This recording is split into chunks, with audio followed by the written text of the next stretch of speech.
검찰이 주말에도 계곡살인 사건 피의자 이은혜와 조현수를 불러 조사한 데 이어 오늘도 오전부터 조사를 이어갈 계획입니다.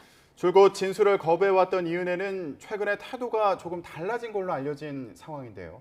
검찰은 살인의 고의성을 입증할 결정적인 진술을 확보하는 데 주력하고 있습니다. 취재기자 연결해서 알아보겠습니다. 윤혜리 기자. 네, 사회일부입니다. 네, 오늘도 이은혜와 조현수의 소환 조사가 예정돼 있다고요?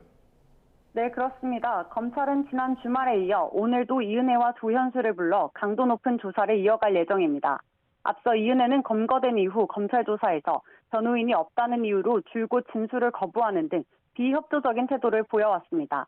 하지만 지난 22일 국선 변호인이 입회한 상태에서 진행된 조사에서는 태도가 달라진 것으로 알려졌습니다.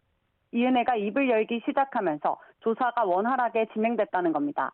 검찰은 이은혜와 조현수가 서로 말을 맞추지 못하도록 분리의 조사를 진행하고 있는데요.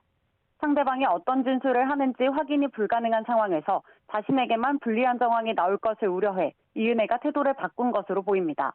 또 조사에 적극적으로 임하는 게 재판에서 형량 감형에 유리하다는 판단이 작용했을 가능성도 있습니다.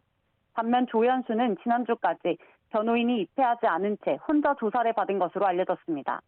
검찰은 이와 함께 이은혜의 중학교 동창이자 도피 과정에서 도움을 준 것으로 추정되는 조력자 A씨에 대한 조사도 이어가고 있습니다. A씨는 이은혜와 조현수가 도피를 시작한 지난해 12월 중순 이후 최소 3차례 이상 이들을 만나온 것으로 알려졌습니다.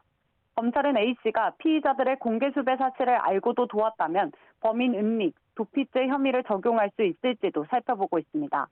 검찰은 이은혜와 조현수에 대한 구속기간을 다음 달 5일까지로 연장했습니다. 구속기간이 열흘 정도 남은 가운데 이번 한 주가 검찰이 이들의 살인 고의성을 입증할 중요한 분기점이 될 것으로 보입니다. 지금까지 사회일부에서 전해드렸습니다.